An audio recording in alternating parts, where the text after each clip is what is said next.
Hello students, आज हम discuss करने वाले हैं उन स्टूडेंट्स को लेकर जिन्होंने बीकॉम, एमकॉम और बीएड वगैरह कर रखे हैं। तो किस प्रकार वो अपने लिए गवर्नमेंट एग्जाम की तैयारी कर सकते हैं और कौन कौन से फील्ड्स में वो आगे बढ़ सकते हैं। अगर आपने बीकॉम प्लस बीएड कर रखा है तो आप सीटेट का पेपर सेकंड क्लियर कीजिए एसएसटी सब्जेक्ट से, और उससे आप क्या हो जाएंगे, DSSB में टीजीटी एसएसटी के लिए एलिजिबल हो जाएंगे। और आप इसकी बहुत शानदार तैयारी कीजिए, आपके चांसेस भी होते हैं कि आप ये एग्ज़ाम क्लियर कर लें। इसी के साथ आप यूपी टीजीटी कॉमर्स को भी दे सकते हैं और अपना एग्ज़ाम निकाल सकते हैं।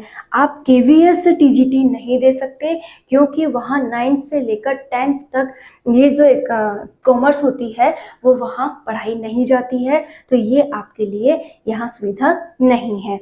तो आप यहाँ ये तैयारी कर सकते हैं। अगर आपने एमकॉम कर रखा है साथ ही बीएड कर रखा है तो आप पीजीटी के लिए एलिजिबल हैं। आप केवीएस में भी पीजीटी का फॉर्म भर सकते हैं, आप DSSB में भी फॉर्म भर सकते हैं, साथ ही साथ आप आरपीएससी में भी फर्स्ट ग्रेड वगैरह की तैयारी कर सकते हैं। एक और पॉइंट स्टूडेंट्स, अगर आपके एमकॉम में 55% से अधिक मार्क्स है तो आप नेट की तैयारी कीजिए। नेट अगर आपका क्लियर हो जाता है तो आप कॉलेज लेक्चरर जो होते हैं वो भी बन सकते हैं, साथ ही कॉलेजेस में पढ़ा भी सकते हैं। तो इस प्रकार आपके पास बहुत सी अपॉर्चुनिटीज़ यहाँ पर बनती हैं अगर आप एमकॉम, बीकॉम और बीएड है तो।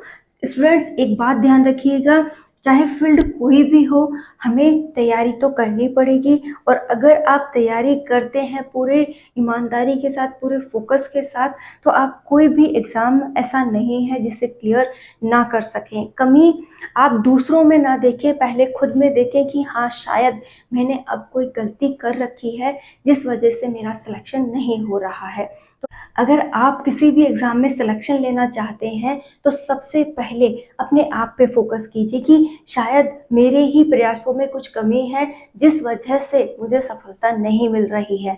तो आप अपने ऊपर फोकस कीजिए, अकाउंट्स को बहुत अच्छे से तैयार कीजिए, अपने जो भी वीक पॉइंट्स हैं उन पर फोकस कीजिए, साथ ही अपनी साइकोलॉजी वगैरह पर और अच्छे से तैयार कीजिए, तो आपका सिलेक्शन भी तय है, आप भी अच्छे से सिलेक्शन ले सकते हैं। तो फोकस के साथ पूरी प्रैक्टिस कीजिए, पूरा रिवीजन कीजिए और अपना एग्ज़ाम क्लियर कर लीजिए। बहुत जल्द हमें बहुत सी वैकेंसीज देखने को मिलेंगी, तो जितने भी कॉमर्स स्टूडेंट हैं मैं उनसे उम्मीद करती हूँ कि वो बहुत अच्छा पढ़ेंगे और अपनी जो एग्ज़ाम है उसे बहुत अच्छे से क्लियर कर लेंगे।